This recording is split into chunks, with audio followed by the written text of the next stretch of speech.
Introduction. Every creation, from the most distant galaxy to the most imposing oak tree, began as a silent thought, an intention, a seed planted in the vast field of potentiality. Your life, as you experience it now, your health, your prosperity, your relationships, is no exception. It is the harvest of seeds that have been planted, consciously or unconsciously, in the fertile ground of your mind. Within you live two forces, the gardener and the garden. The gardener is your conscious mind. It's the one who chooses, the one who thinks, the one who reasons, and often the one who doubts.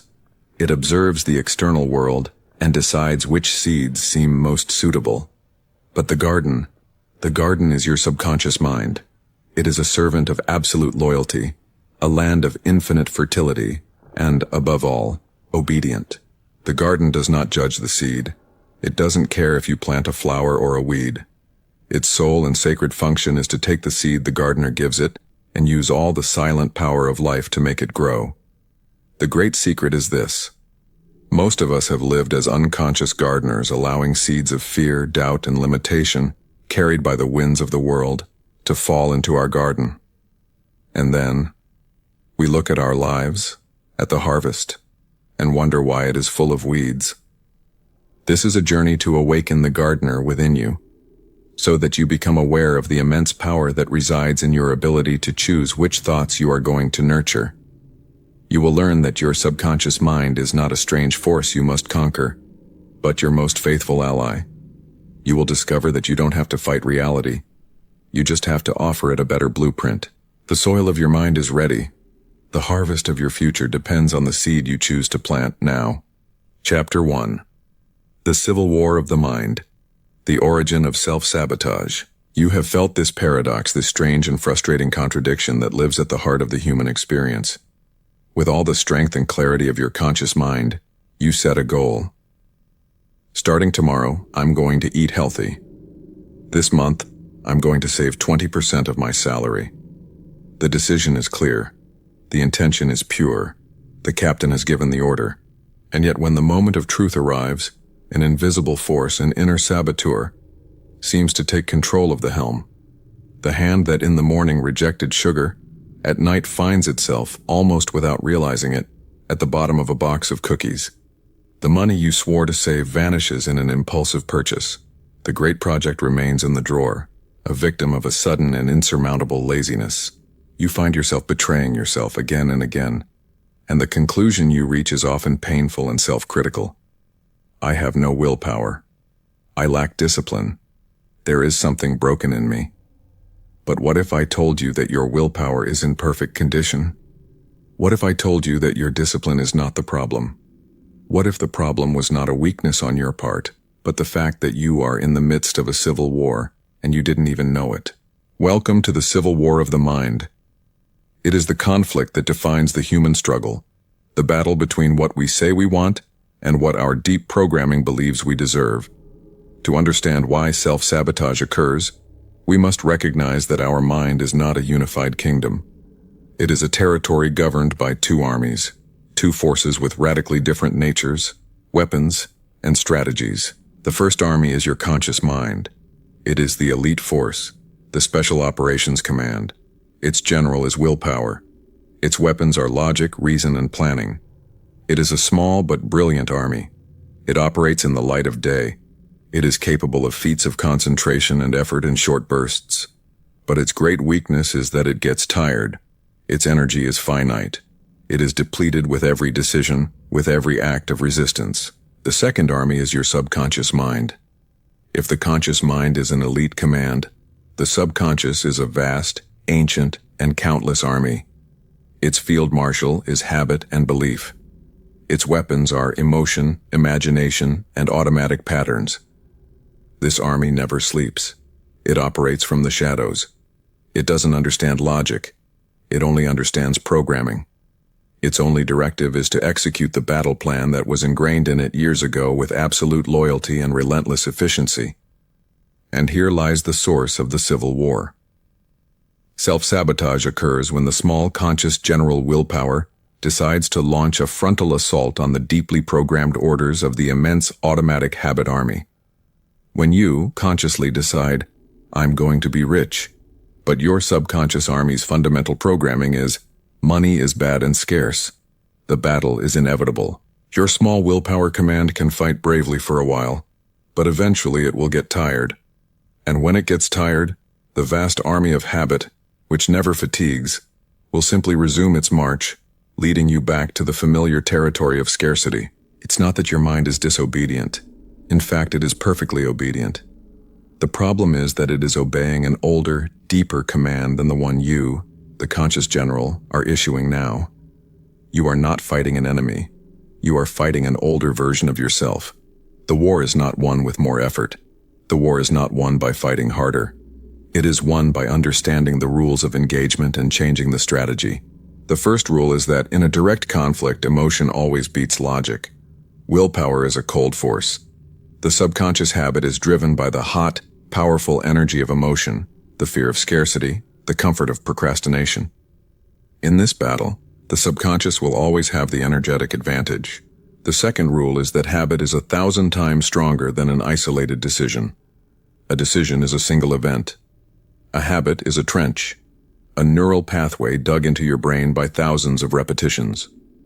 A soldier, your new decision, trying to assault a fortified trench, your old habit, has very little chance of success. So, how do you win this war? You win by doing something radical, by stopping the fight. Victory does not come through confrontation, but through renegotiation. It's about declaring an armistice, walking into the enemy camp, understanding its general, and giving it a new, better battle plan. Practice the inner armistice. These exercises are not about defeating your subconscious. They are about starting to understand it and collaborate with it. Exercise 1. The battlefield map. The first step in any strategy is to know the terrain. Take your journal. Choose an area of your life where you feel your biggest civil war is being fought right now. It could be your health, your finances, your productivity. Draw a line down the center of the page. In the left column, write the conscious general's orders. Note the intentions and goals you are consciously setting in that area. I want to exercise 4 times a week. I want to stop procrastinating on this project. In the right column, write the subconscious army's real actions. Write down, without judgment, what actually happens. I end up going to the gym once. I spend 2 hours on social media instead of working on the project. Now the most important step. Below each real action on the right, try to identify the belief or feeling that drives it. What subconscious belief is giving the order to stay on the couch? Maybe the belief that exercise is a punishment or I'm too tired. What feeling drives procrastination? Maybe the fear of failure or the fear of not making it perfect. This map will show you with brutal clarity that the problem is not your lack of willpower, but the conflict between 2 opposing orders. Ejercicio 2. The interview with the enemy general. Your self-sabotaging behavior is not a malicious enemy. It is, often, an outdated protector. It's an old general who is still using a map from a past war to try to protect you in the present. We are going to dialogue with it. Choose one of your self-sabotaging behaviors from the list above. Now, in your journal, write an interview with it. Personify it. Give it a name if you like. Ask it kind and curious questions. Ask it, "Dear procrastination, I understand you are here. What are you trying to protect me from? What's the worst-case scenario you imagine if I start working on this project right now? What do you think would happen if the project wasn't perfect?" Write down the answers that emerge. You will be surprised by the protective, albeit distorted logic that hides behind your most irrational behaviors. Procrastination might answer, "I'm protecting you from judgment. If you don't start the project, it can never be criticized. If you don't finish, it can never be imperfect." This exercise transforms the saboteur from an enemy into a misunderstood ally. It is the first step toward being able to give it a new job, one that is aligned with your current goals. Self-sabotage is not a sign of weakness. It is a sign of an internal conflict, a misalignment between a conscious desire and a subconscious programming. The war is not won by fighting harder against yourself. It is won by declaring an armistice, understanding the reasons of both sides, and finally unifying your 2 armies under a new, single banner. Chapter 2. The Origin of False Decrees. How Your Script Was Written. When we are born, and during our first 7 years of life, our mind operates radically differently than it does in adulthood. Our brain functions predominantly in theta brainwaves. This is a state of deep receptivity, similar to hypnosis. During this period, our conscious and critical mind, the gatekeeper, has not yet fully developed its ability to reason. A child doesn't analyze the world. They absorb it. Every word they hear, every emotion they feel, every behavior they observe is recorded directly onto the hard drive of their subconscious mind, not as an opinion, but as a fundamental truth about how reality works. You are a psychic sponge in a state of super learning, and your first programmers are the people you trust most, your family. Primary programming: the family, your parents or caregivers with the best of intentions, became the first architects of your subconscious plan. They transmitted their own instruction manual for life to you through two main channels. The first was verbal programming. The phrases you heard repeatedly became decrees, orders that your obedient mind accepted without question. Consider these seeds. If you constantly heard phrases like, "Be careful, you'll fall," or "The world is a dangerous place," your subconscious installed the program that life is a threat and that safety lies in inaction. If you heard, "Money doesn't grow on trees," a program of scarcity was installed. If your sadness was met with "Good boys don't cry," you were programmed to repress certain emotions. The labels placed on you, even affectionate ones, became your identity. Your subconscious took these labels as a description of your fundamental self. But the second form of programming, the nonverbal, was infinitely more powerful. Modeling. It's not about what your parents told you to do. It's about what you saw them do. A child learns more from the emotional atmosphere of their home than from any sermon. Did you observe your parents face problems with calm or with anxiety? That became your default programming for adversity. Did you see a relationship based on respect or on conflict? That became your template for love. What was the energy of your home around money? Was it one of gratitude or constant worry? That became the frequency of your prosperity magnet. You absorbed not just their words, but their state of being. You learned their relationship with reality. It's crucial to understand that this programming, even if it was limiting, was almost never malicious. Your parents taught you the rules they themselves had learned, the survival strategies that had worked for them. They gave you the map they had, sincerely believing it was the best one to protect you. Secondary programming: the system. Once we leave home, the programming continues. The system takes over to reinforce and add new layers to the script. The educational system teaches us to value the correct answer over the creative question, to fear mistakes, symbolized by the teacher's red pen, and to seek validation from external sources rather than from our own internal satisfaction.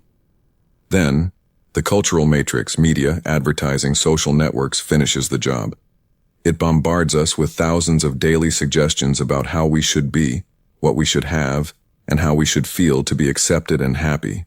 It programs us to feel perpetually dissatisfied so that we continue consuming. From the fusion of all these voices, those of our parents, teachers, and culture, is born the most influential character in our inner life, the main screenwriter of our dialogue, the inner critic. The inner critic is the internalization of all those authority voices from our past. Its original function was, in fact, protective. It was an adaptation mechanism. The voice that told you "Don't do that" or "Mom will get angry" was trying to help you avoid pain and rejection, ensuring your survival within the tribe. The tragedy is that this guardian never gets the memo that you've grown up. It continues to operate with its outdated childhood software. It still treats you like a scared 5-year-old trying to protect you from failure. But in doing so, it sabotages your growth, limits your risks, and keeps you trapped in a cage of safety. The voice that once protected you has become your jailer. When you hear that inner dialogue that tells you you're not good enough, you're not hearing the truth. You're hearing an echo of a parent, a teacher, a past wound, and liberation begins with the act of realizing that you don't have to believe in echoes. Practice the archaeology of your script. These exercises are designed to help you identify the origin of your programming. This is not about blame. It's about understanding. Understanding is the first step to liberation, Exercise 1, the echo of voices. This is a tracking exercise. Take your journal. List the 3 to 5 most recurring negative beliefs you have about yourself or about life. I'm not worthy of love. Success is for others. I can't trust people.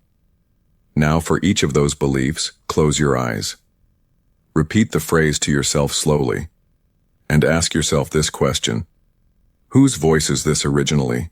Is it my father's voice? My mother's? A teacher's? A childhood friend's?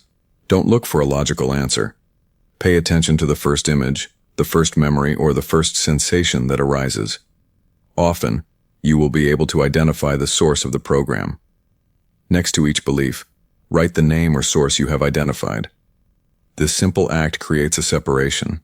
You realize that belief isn't yours. It's a program that was installed in you. Exercise 2. The unwritten rules of your tribe. Every family is a tribe with a set of invisible rules for survival and acceptance. Your subconscious continues to obey these rules. Think about your family of origin. What were the unwritten rules about these areas? Emotions. What emotions were allowed in your house? Joy, perhaps? And which were forbidden or uncomfortable? Anger, sadness, fear? Success. How was success defined? Was it having a lot of money, having a secure job, being famous, being a good person? Was success celebrated or viewed with suspicion? Conflict. How were disagreements handled? Were problems talked about openly or swept under the rug? Write down at least 3 of these unwritten rules from your clan. You will realize that many of your current struggles come from a conflict between these old rules and your adult desires. Exercise 3, the ceremony of return. This is a powerful symbolic ritual of liberation. Choose the most painful limiting belief you have identified. Write a letter that you will never send. Address it to the source of that belief, your parents, society, your younger self. Step A, expression. Express everything you need to. Your pain, your anger, your frustration, how that belief has limited you. Don't hold back. Step B, understanding. Try to write a paragraph from a place of understanding. I understand that you passed this belief on to me because it was your way of protecting me, based on your own experiences and fears. Step C, release. End the letter with an act of sovereignty. Write. With love and respect, I return this belief to you. It no longer serves me and no longer belongs to me.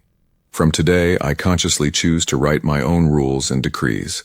I reclaim my power as the sole programmer of my mind. After writing it, read the letter aloud, and then safely burn it or tear it into very small pieces. As you do, feel yourself being released from the weight of that old code. Your subconscious script is not your fault, but rewriting it is your responsibility. You cannot change the past. You cannot change how the first lines of your program were written. But you have, in this very instant, the absolute power to start writing a new act, one based on your own sovereign choice. Chapter 3. Imagination versus willpower. The law of conflict. Armed with the sword of willpower, we try to rip out the weeds by force. We tell ourselves with martial discipline, I will no longer think about scarcity. I have to stop worrying. I'm going to force myself to be confident.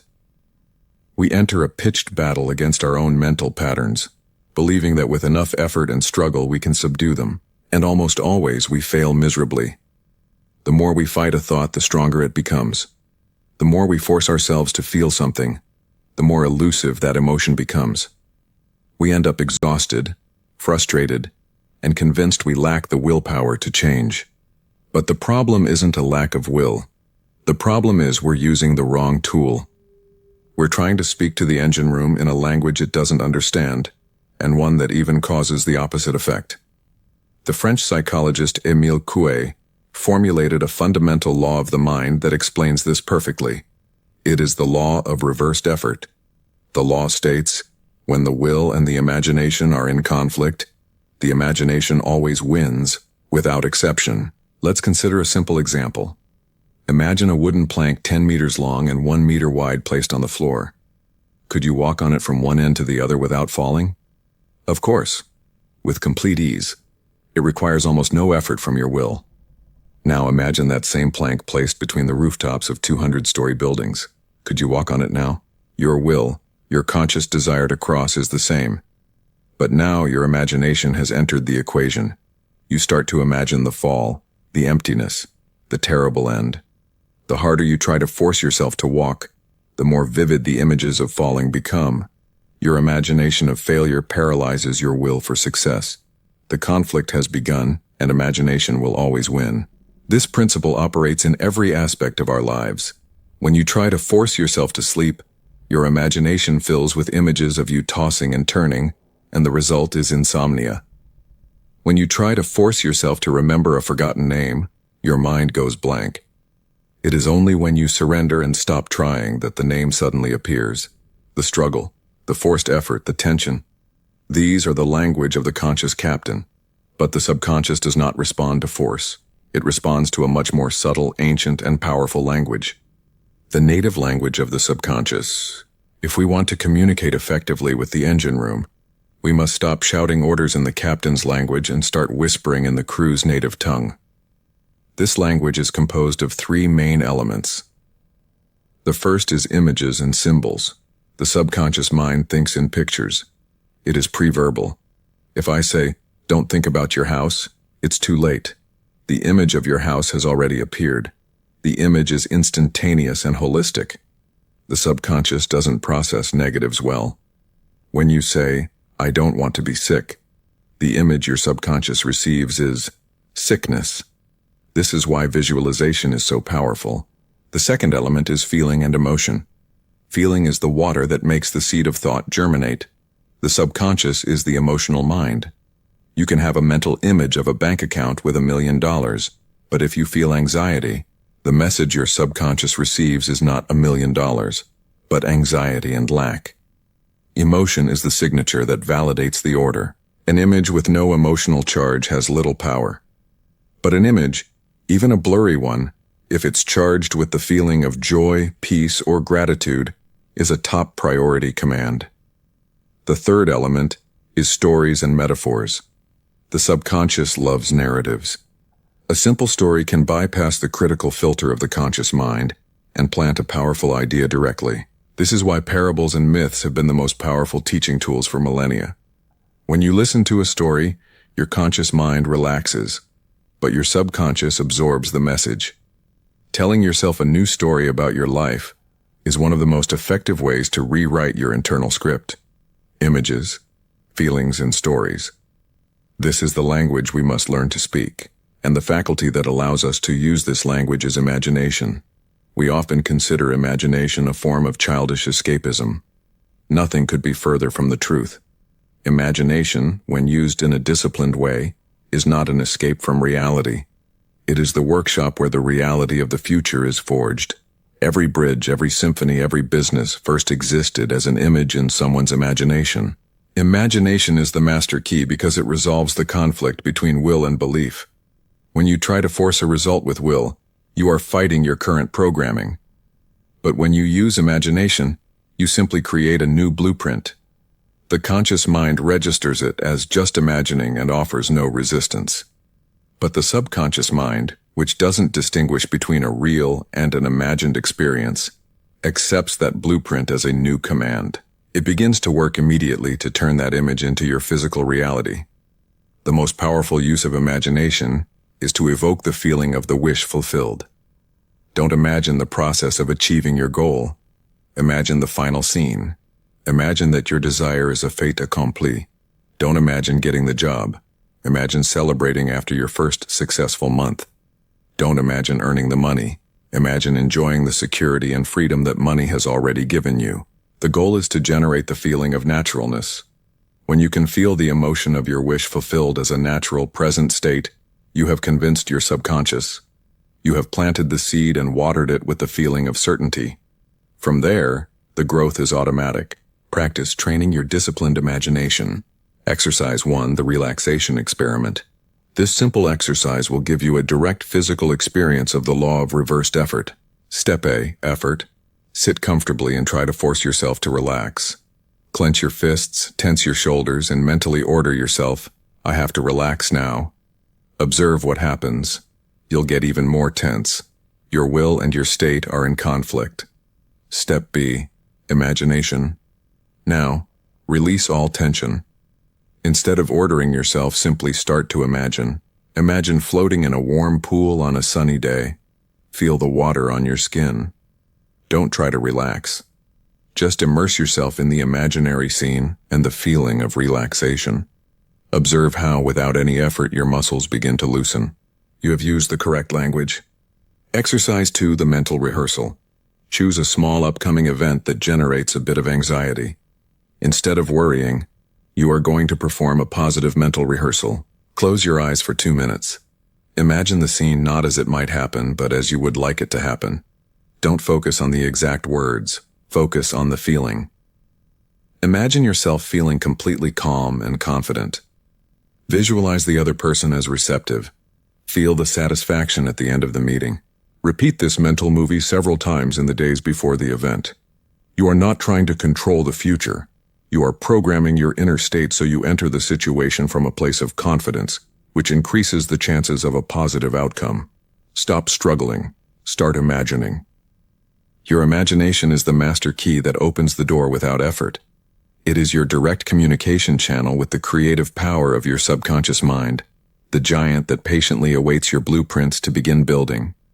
Chapter 4, The Art of Scientific Prayer, Autosuggestion. The most direct and powerful tool for this task is what Joseph Murphy called scientific prayer. And we must be very clear with this term. It is not a prayer in the traditional religious sense. It is not a plea to an external deity. It is scientific in the sense that it follows a law, a precise method. It is the art of autosuggestion elevated to its maximum potential. Autosuggestion is the act of consciously choosing the ideas, the seeds that you want to plant in the fertile soil of your subconscious mind. It is the process of becoming your own and most influential programmer. The principle is simple, but its power is infinite. Every suggestion, repeated with enough frequency and charged with enough emotion, is eventually accepted by the subconscious and becomes a belief. And once it becomes a belief, the subconscious, that faithful servant, will do everything in its power to manifest it in your reality. Autosuggestion is not superficial positive thinking. It is a surgical technique for rewriting your internal script. For an autosuggestion or affirmation to be truly effective, it must follow a series of principles. Ignoring these principles is why affirmations fail for so many people. The first principle, simplicity and clarity. Your subconscious mind is like a child. It doesn't respond well to complexity, long sentences, or abstract concepts. It needs a clear, brief, and direct command. An affirmation like, "I am in the process of developing a multifaceted strategy to improve my financial situation," is useless. It's too long, too intellectual. Your subconscious tunes out.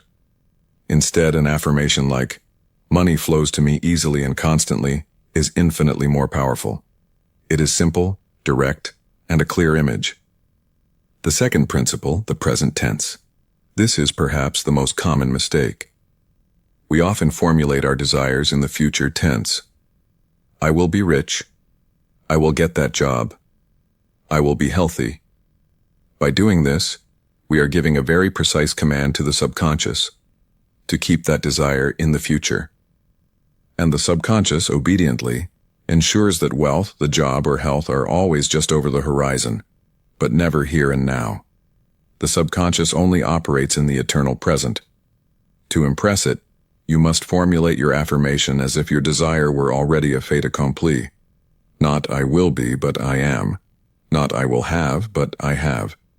By affirming your desire in the present tense, you create the sensation that it is already a reality on the mental plane, which is the only plane your subconscious understands. The third principle, the emotional charge.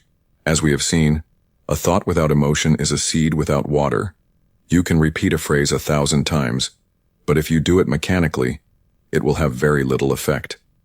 The key for an affirmation to penetrate the subconscious is to feel the emotion of the affirmation as if it were already true. Before you start repeating your affirmation, take a moment to evoke the feeling. If your affirmation is, "I am a success," close your eyes for an instant and ask yourself, how would I feel if this were absolutely true right now? Perhaps you would feel calm, confidence, gratitude, joy. Connect with that emotion. Let it flood your body, And then from that emotional state, start repeating your affirmation. Now, the words are not just words, they are vehicles loaded with the energy that your subconscious needs to start building. The fourth principle, persistence. Planting a seed once and expecting a harvest is absurd. Subconscious reprogramming is not a one-time act. It is a process. It requires constant and persistent repetition to overcome decades of old programming. Imagine your old limiting beliefs as deep grooves in a dirt road. A single pass by a new car will not create a new route. You need to drive on the new path again and again, day after day, until the new groove is deeper and easier to follow than the old one. Repetition creates the habit, and the habit becomes the belief. With these four principles in mind, simplicity, present tense, emotional charge, and persistence, we can build incredibly powerful affirmations for any area of our lives. Practice. Building your master affirmations. This exercise will guide you to create your own personalized auto-suggestions. Step 1. Identify the goal. Choose an area of your life you want to transform. Be specific. Don't choose, "I want to be happy." Choose something more concrete. For example, I want to be more confident in my professional skills. Step 2. Transform the desire into a fact. Take your goal and rewrite it as a short, clear, present tense affirmation. If the goal is, "I want to be more confident," the affirmation becomes, "I am secure and confident in my work." If the goal is, "I need more money," the affirmation becomes, "Money comes to me in abundance and without effort." If the goal is, "I hope to find an harmonious relationship," the affirmation becomes, "I am in a wonderful relationship based on love and mutual respect." Step 3. Add the emotional charge. Now add a phrase that describes the feeling of your wish fulfilled. This personalizes the affirmation and makes it much more potent. I am secure and confident in my work, and I feel a deep calm and competence in everything I do. Money comes to me in abundance and without effort, and I feel immense gratitude and freedom. I am in a wonderful relationship based on love and mutual respect, and I feel completely happy and fulfilled. Step 4. The imprinting ritual. Now that you have your master affirmation, you need a ritual to plant it consistently. The best way to do this is through what Joseph Murphy called the lullaby technique. Choose a moment. The best time is at night, just before you fall asleep, in that drowsy state where the conscious mind is about to turn off. Prepare. Lie down comfortably, relax your body. Repeat like a lullaby. Start repeating your affirmation over and over, softly or mentally. Do it passively, gently. The key is to reach a state of passive acceptance where you are no longer trying to believe. You are simply absorbing the idea. Fall asleep with the feeling. The goal is for the last conscious idea you have before sleeping to be your affirmation, and above all, the feeling that accompanies it.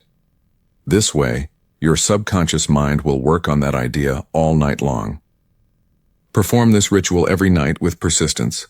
Remember that you are reversing years of programming. Be patient and trust the process. Overcoming common obstacles.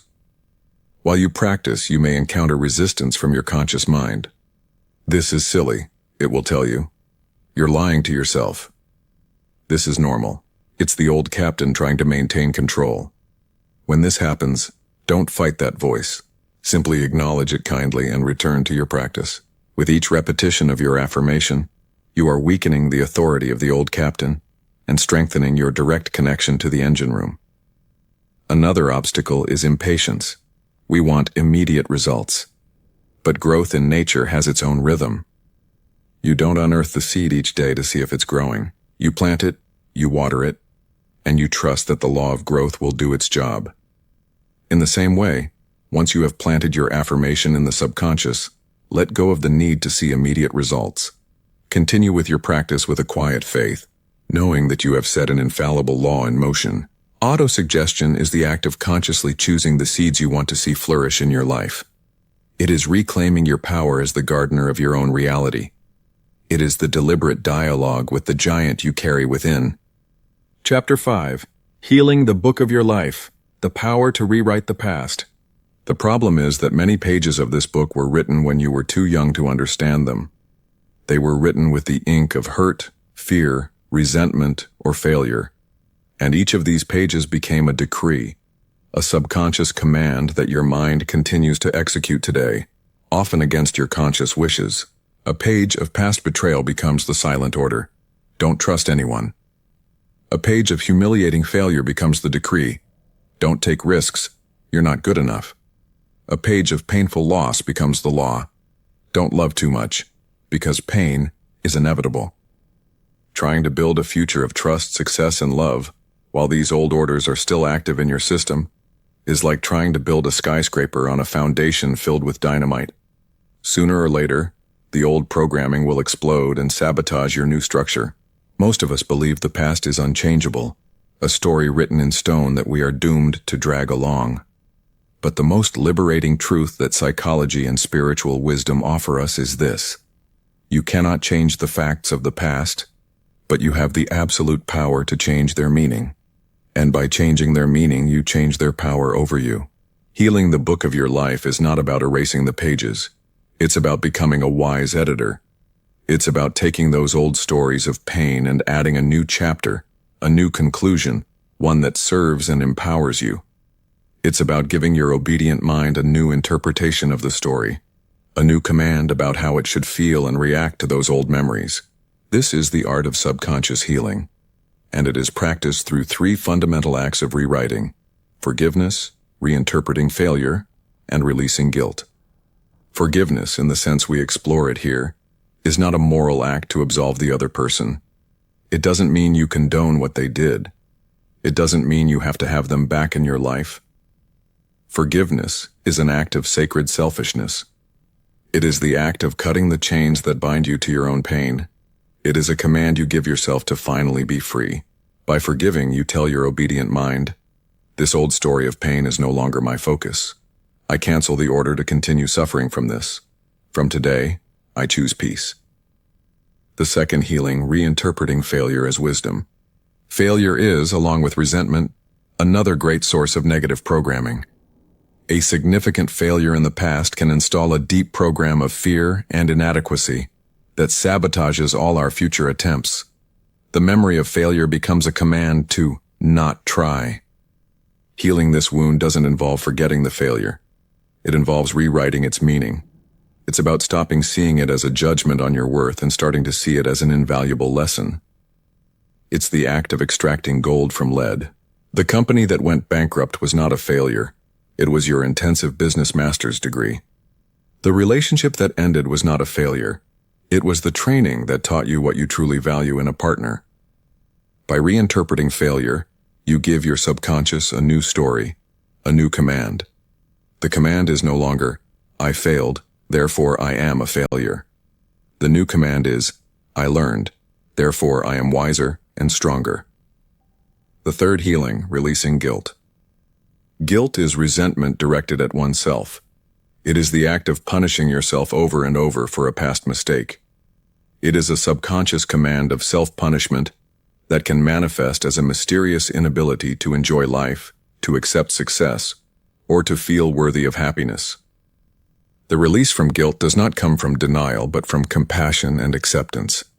It comes from understanding a fundamental truth. In every moment of the past, you did the best you could with the level of consciousness, knowledge, and emotional resources you had available at the time. If you had known how to do better, you would have done so. Forgiving yourself is giving your obedient mind the command that the sentence is over. It is declaring yourself free and worthy to start over, not from innocence, but from hard-won wisdom. Practice the soul editor. These exercises are your editing tools. They are the rituals that will allow you to heal your book of life. Exercise 1. The forgiveness ceremony. Choose a person or a situation from the past toward which you still feel resentment. Step A. Visualization. Sit in a quiet place. Close your eyes. Imagine that person sitting in a chair across from you. Step B. Silent expression. Speak to them mentally. Say everything you never said. Express your pain, your anger, your disappointment. Don't hold back. Empty the emotional burden. Step C. Release. Now visualize a golden light descending and enveloping you both, and repeat these words, feeling them in your heart. I see you. I recognize your humanity and mine. I release all resentment. I release you, and in releasing you, I release myself. I wish you peace. And now I choose my own peace. Step D, the cut. Visualize a cord of energy connecting you. And with an act of imagination, cut that cord. Feel yourself being released from the weight of the past. Perform this ceremony as many times as necessary, until when you think of that person, you no longer feel the emotional burden, but a neutral peace. Exercise 2, the rewriting of failure. Choose a failure from the past that still weighs on you. Step A, the old story.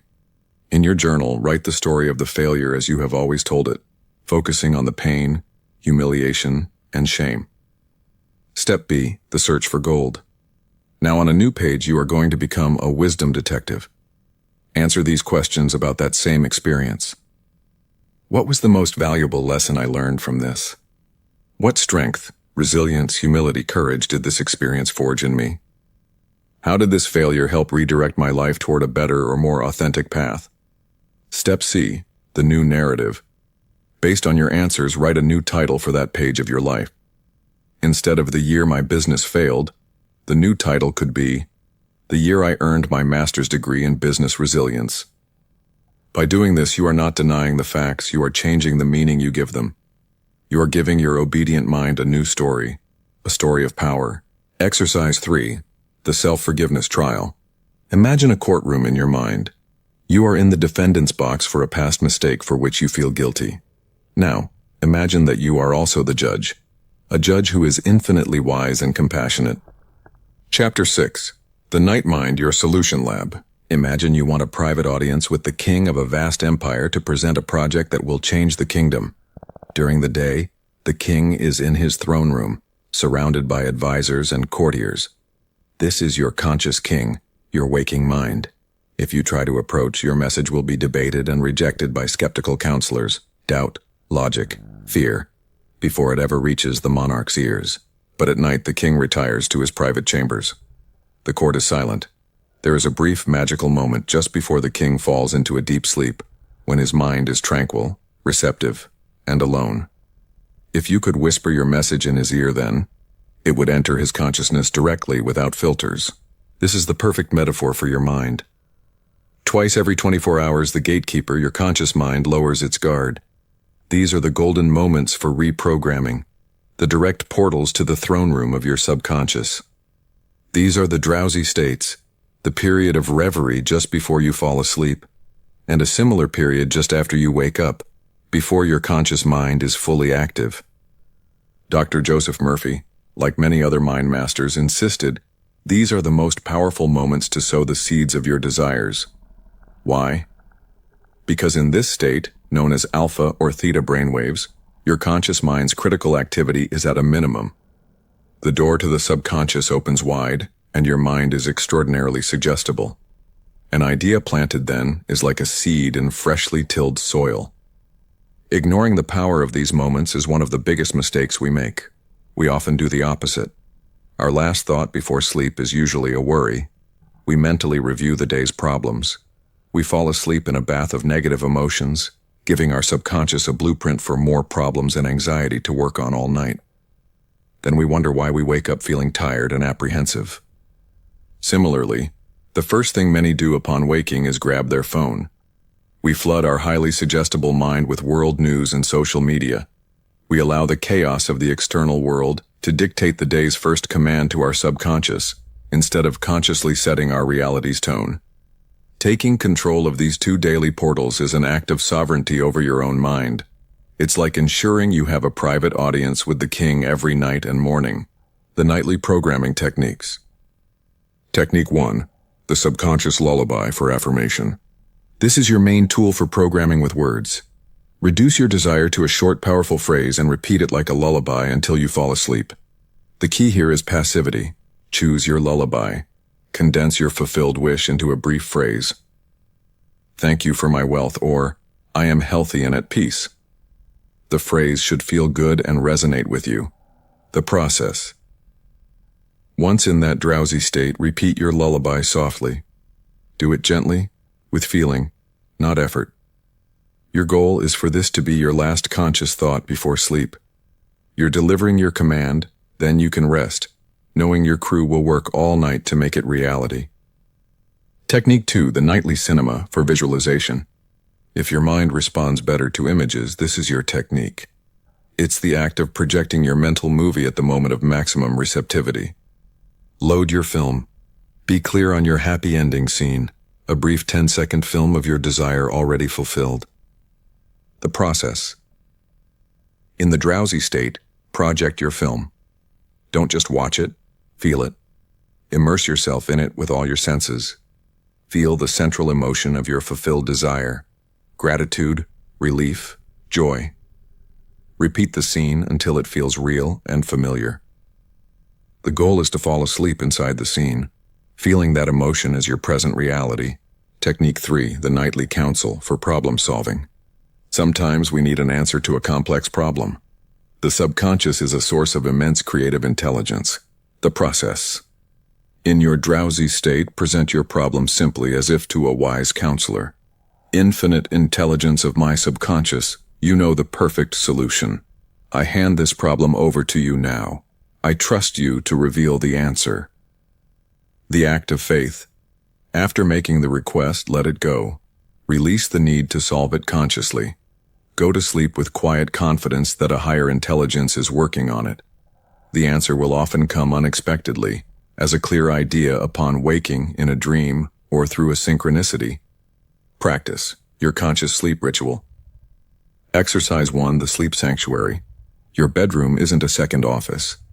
Create an environment that signals to your brain it's time to relax. The hour before rule. Disconnect from screens an hour before bed.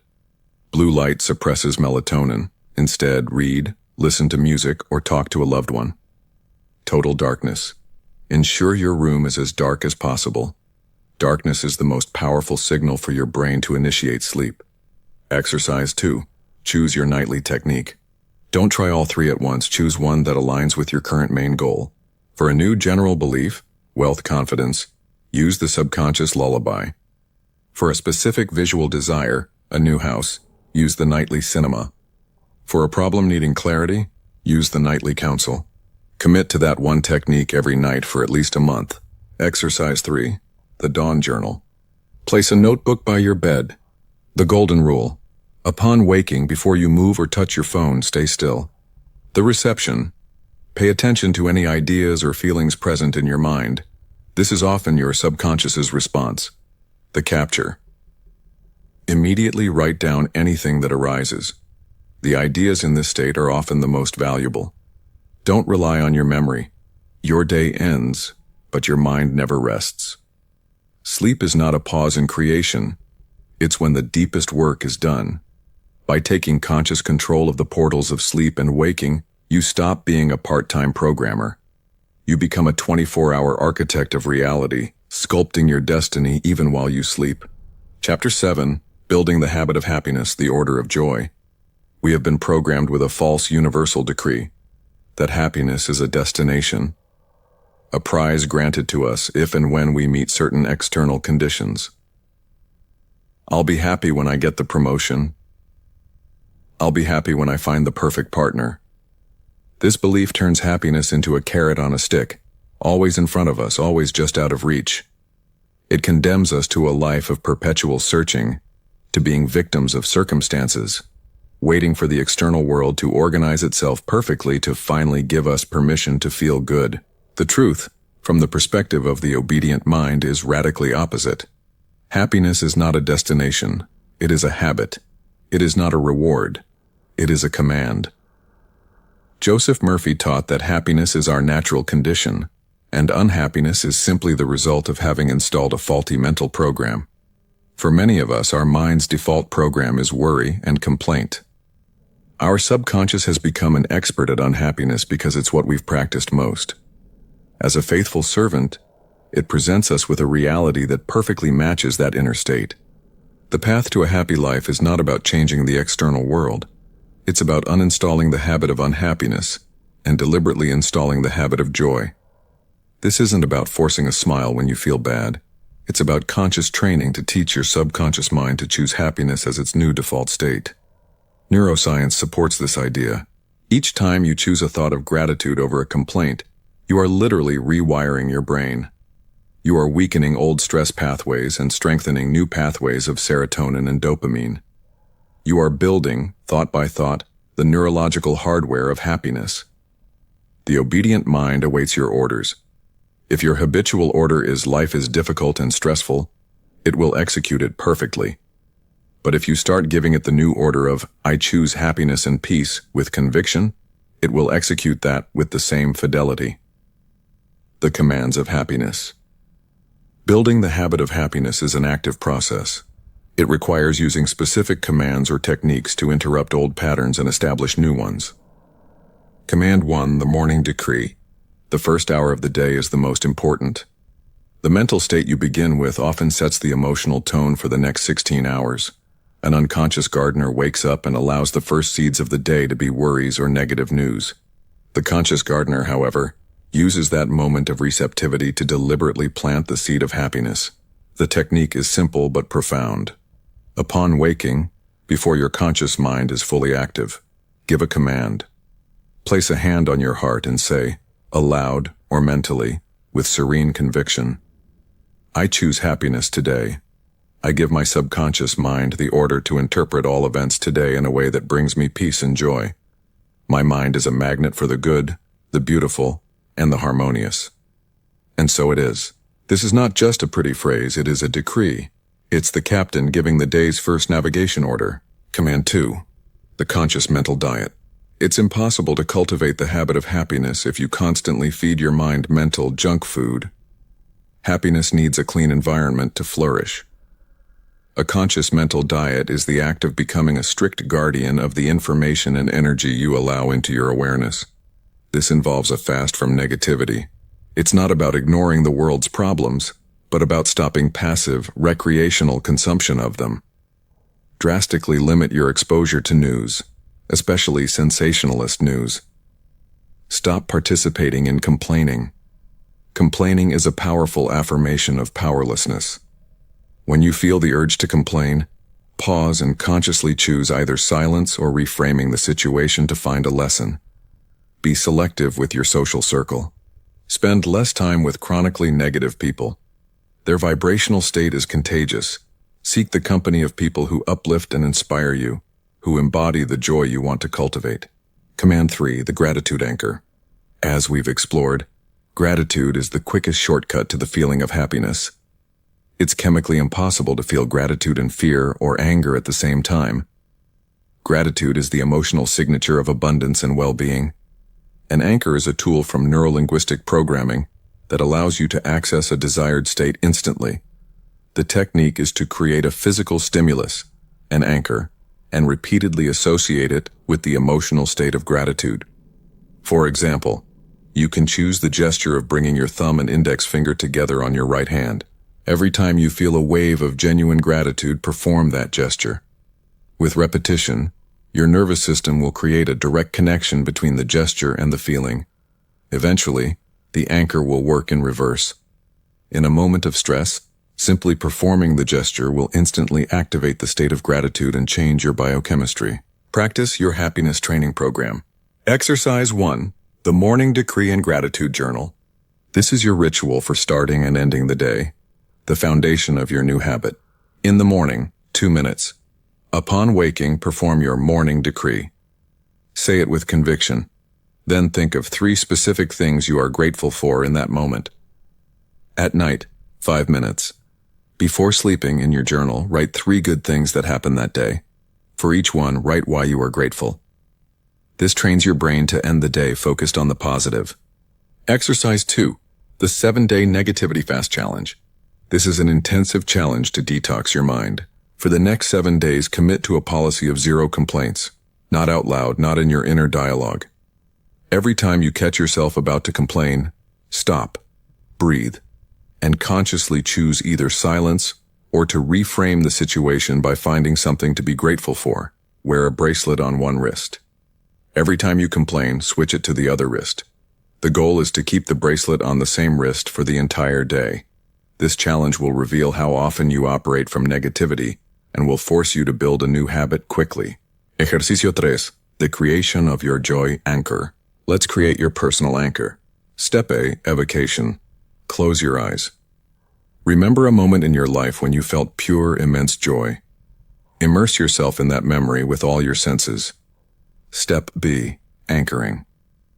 At the moment you feel the emotion of joy reach its peak, perform your physical anchor. Bring your thumb and index finger together firmly for about 10 seconds while you bask in that feeling. Step C, break and repeat. Open your eyes, think of something else for a moment, break the state, and then repeat the process several times. Step D, test. Later, in a neutral state, simply perform the physical gesture and observe if a subtle sense of joy or calm emerges. You have created your own instant access button to happiness. Happiness is not a destination reached after a long and hard struggle. It is the path itself, when walked with awareness. It's not something the world gives or takes away from you. It's a command that you, as the sovereign captain of your mind, choose to give to your faithful and obedient servant. You are the only one who has the power to choose the soundtrack of your own existence. By cultivating happiness as your base state, you not only transform your present experience, you also open a direct channel to a higher intelligence that operates from that same frequency of joy and expansion. In the next chapter, we will explore how to connect with this infinite wisdom to receive guidance, inspiration, and creative solutions. Chapter 8. The connection to infinite wisdom, your mind as an oracle. Infinite wisdom is the underlying intelligence of the universe. It's the universal mind, the field of consciousness from which all things emerge. This intelligence is not separate from you. In fact, your subconscious mind is an individualized expression of it. Let's use an analogy. Your conscious mind is a computer, powerful but limited. Your subconscious mind, however, is like its network card. Its function is not just to process local data, but to connect to the infinite network of the internet, which is infinite wisdom.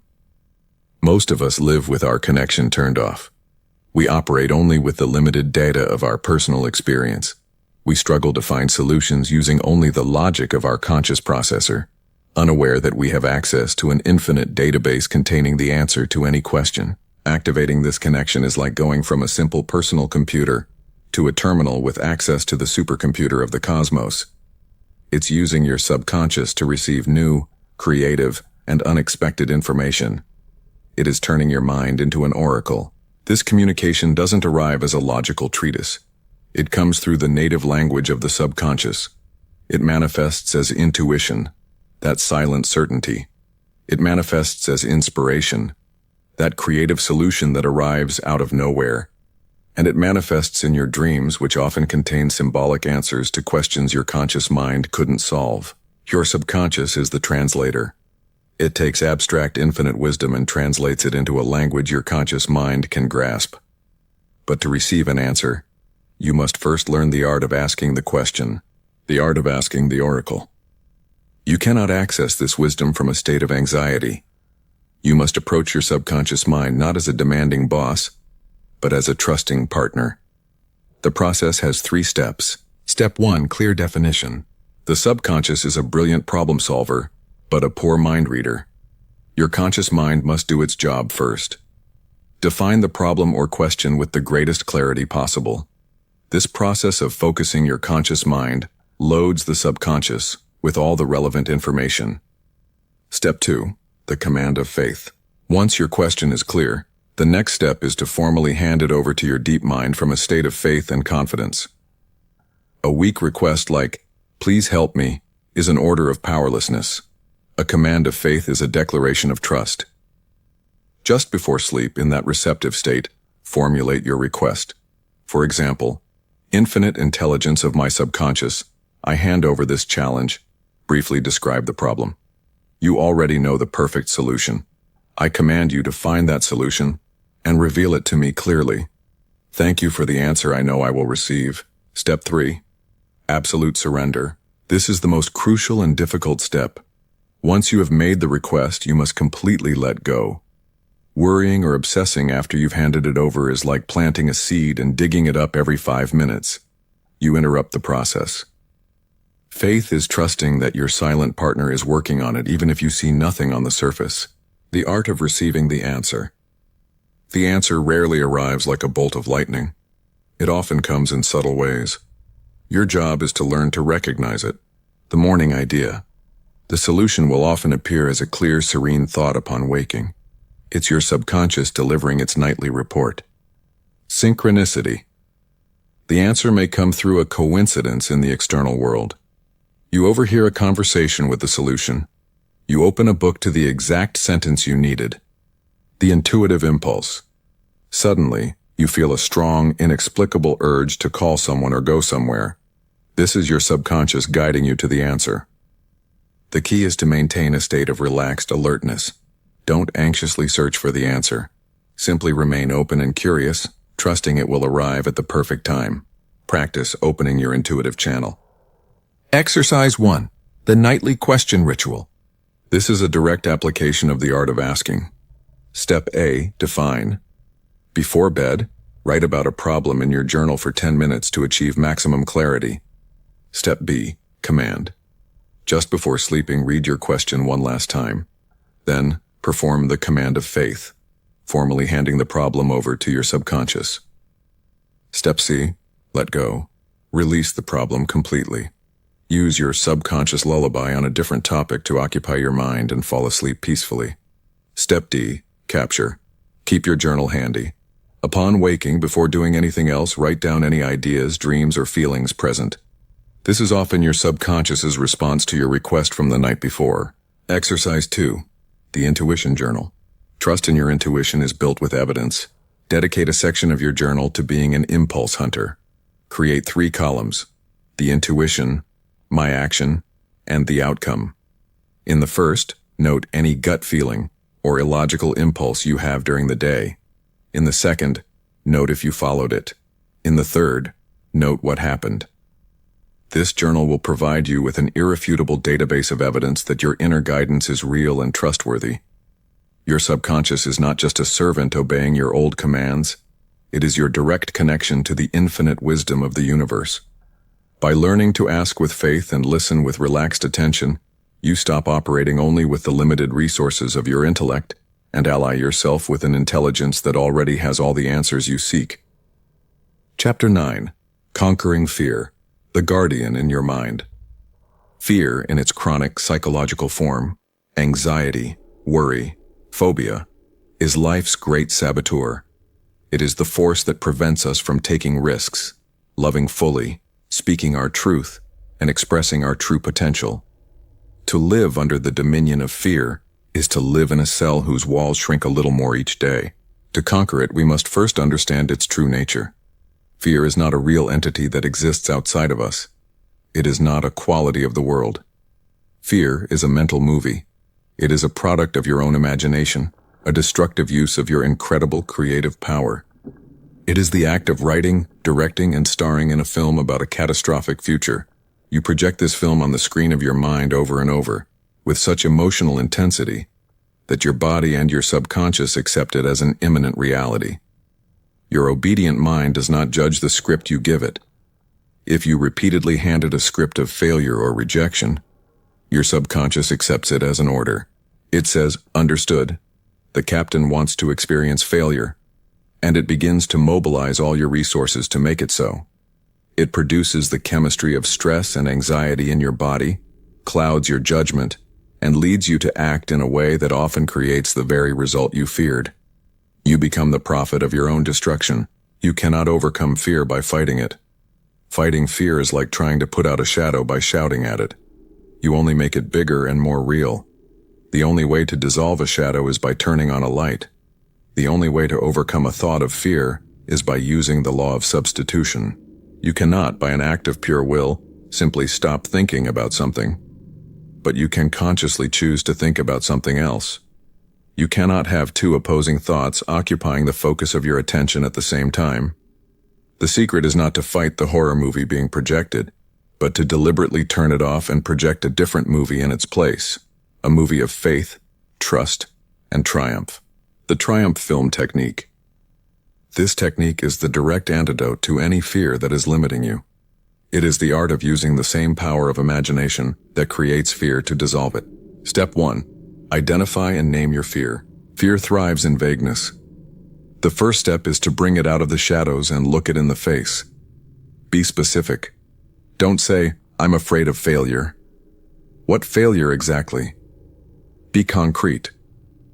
"I'm afraid that if I give the presentation at work, I will go blank, make a fool of myself, and my colleagues will lose respect for me." Naming the fear precisely removes its mythical power and turns it into a manageable problem. Step 2. Build the opposite scene, the happy ending. Now you will become the director of a new movie. What is the direct and triumphant opposite of your fear scenario? It's crucial that you don't just imagine surviving the situation. You must imagine a glorious triumph. If you're afraid of public speaking, the happy ending isn't getting through the presentation without fainting. The happy ending is the moment after the presentation. Imagine the sound of enthusiastic applause. Imagine people on their feet. Imagine your boss coming up to you, shaking your hand and saying, "That was the best presentation I've seen in years." If you're afraid of a job interview, the happy ending isn't answering the questions well. It's receiving the phone call days later and hearing the HR director say, "We are delighted to offer you the position. When can you start?" If you're afraid of illness, the happy ending is visualizing yourself performing a physical activity with energy and joy, feeling strong and vital, and giving thanks for your perfectly healthy body. The scene should be short, imply the fulfillment of your desire, and above all, generate an intense emotion of relief, joy, and triumph. Step 3. Project it with persistence and emotion. This is the reprogramming phase. Every time the thought of fear appears in your mind, don't fight it. Thank it for trying to protect you and then use it as a reminder, like an alarm that says, "It's time to project my movie." Close your eyes even for 20 seconds and play your triumph film. Immerse yourself in it. Feel it. Generate the emotion of victory as if it were already real. The most powerful practice is to perform this projection in your drowsy state every night before you sleep. Fall asleep feeling the emotion of success. Over time, the constant repetition and emotional charge of your new movie will overwrite the old fear program in your subconscious. You are giving a new order, and your obedient mind must eventually execute it. Practice, the architect of your emotional world. Exercise 1. The Fear Inventory and Triumph Script. This exercise is for moving from awareness to creation. Step A. The Inventory. Take your journal. List your 1 to 3 most recurrent fears, the ones you feel limit you the most. For each one, name it with as much specificity as possible. Step B. The Script. Now for each of those fears, write the script for its triumph film. Describe the happy ending scene. Detail the sensory elements, what you see, what you hear, what you feel in your body. And most importantly, define the central emotion you want to feel. Relief, pride, gratitude, peace. Having this script written down will serve as a guide for your visualizations. Exercise 2. The Exorcism of a Fear. Choose one fear from your list to work on intensively for the next 21 days. The Commitment. Commit that for 21 days. Every time that specific fear thought appears, you will use the law of substitution. You will not allow yourself to follow the thread of fear. You will use it as a trigger to project your triumph film. The Nightly Practice. Every night, without exception, for those 21 days, your last task before sleeping will be to relax and project your triumph film in a loop, feeling the emotion of victory until you fall asleep. This intensive training is designed to create a new neural pathway so strong that the old root of fear begins to atrophy from lack of use. Your external world, your relationships, your fears, and your hopes are a direct reflection of the conversation you have with your subconscious mind. When you stop blaming the mirror and start working on the face reflected in it, the world has no choice but to give you back a new image. Harmony is not something you find in others. It is something you cultivate in yourself and then radiate to the world. Courage is not the absence of fear. It is the conscious and disciplined choice to feed a thought of faith that is bigger than the fear. You have received the keys to the kingdom. You have learned the laws and techniques to unlock the power of your inner giant, to shape your prosperity, your health, your relationships, and your courage. Chapter 10. The harmonious mind, when the captain and the crew are one. What remains when the struggle ceases? What state emerges when the civil war within you comes to an end? Peace, power, harmony. We arrive at the culmination of our journey, the final state of mastery. The state where your conscious mind and your subconscious mind stop being two conflicting forces and become a unified team, a single mind working in perfect synergy. It is the moment when the captain and the crew become one. In this state of a harmonious mind, self-sabotage vanishes. Procrastination dissolves. The constant struggle against yourself, that exhausting battle that consumed most of your vital energy, simply ends. And all that energy that was once wasted on internal conflict is now freed for a single purpose: the conscious creation of your life. Living from a harmonious mind has several unmistakable qualities. The first is effortless action.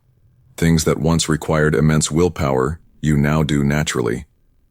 Your conscious desires and subconscious programming are so aligned, there's no friction. The right path feels like the easiest path. The second is clear and constant intuition. Your connection to infinite wisdom is no longer sporadic. It becomes an open channel.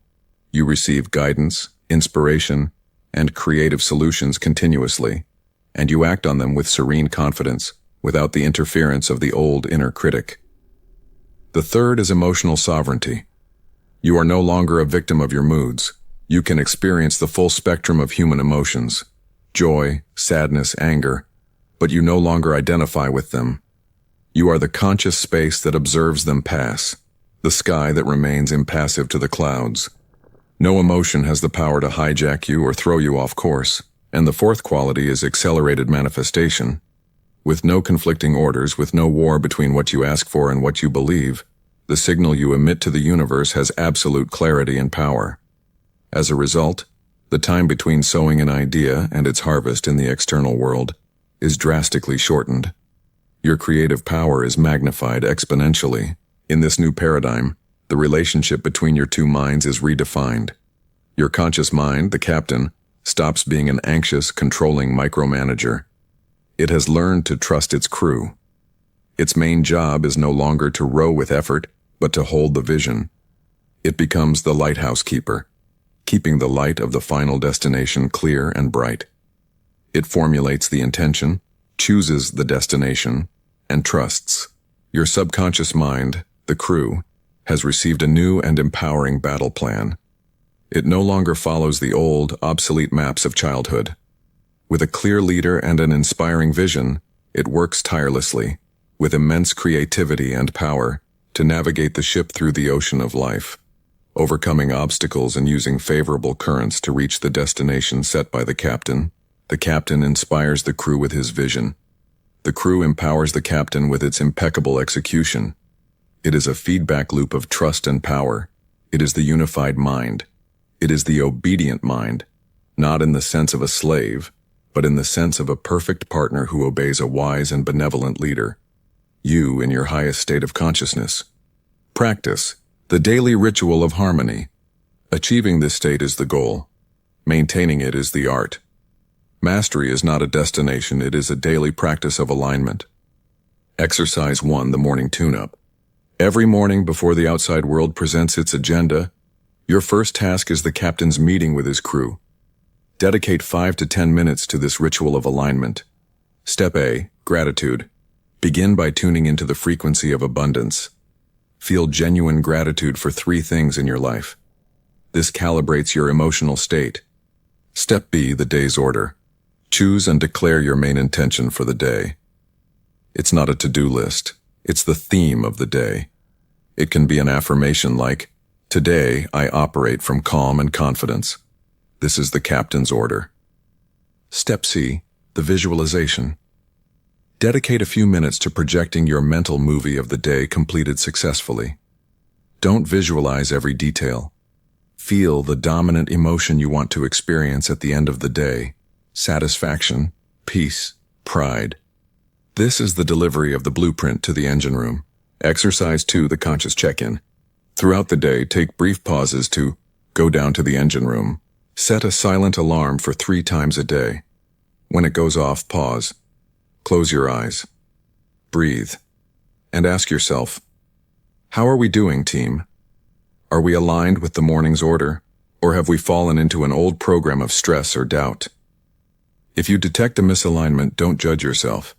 Simply use that moment to breathe and reconnect with your morning intention. It's a simple act of course correction. Exercise 3, the nightly report. Before sleeping, hold one last meeting with your mind.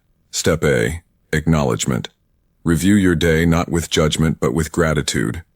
Be grateful for the successes and also for the challenges, for the lessons they offered. Step B, release. Consciously release any conflict or worry from the day. Imagine you are putting them in a box and handing it to your subconscious, along with the command to find solutions while you sleep. Step C, the final programming. Perform your nightly ritual of the lullaby or mental cinema to sow the seed of your deepest desires, preparing the ground for the next day. The harmonious mind is the greatest treasure a human can cultivate. It is the end of self-sabotage and the beginning of conscious creation.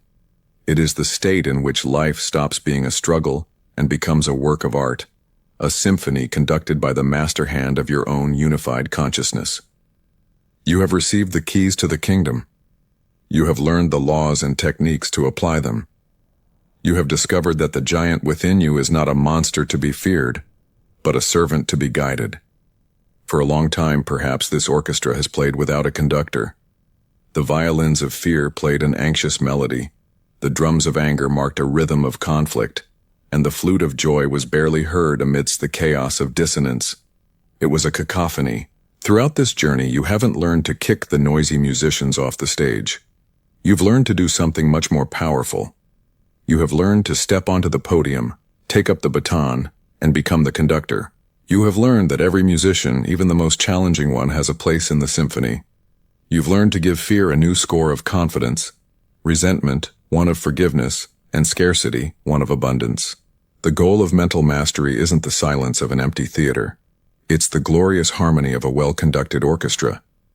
It's the art of taking all the notes of your being, the high and the low, the loud and the soft, and uniting them in the magnificent symphony of the life you choose to live. You are the conductor. The score is your conscious choice, and the music that emanates from you is the reality you experience. This journey doesn't end here. The orchestra is in tune. The musicians look at you, attentive. They await your signal. Raise the baton. The concert of your new life begins now. If this message has resonated with you, we invite you to join our community. Subscribe to Path of Knowledge so you don't miss any of our videos. Like this audiobook if it resonated. Share with someone you think it might help. Thank you for your time and for your decision to become the conductor of your life.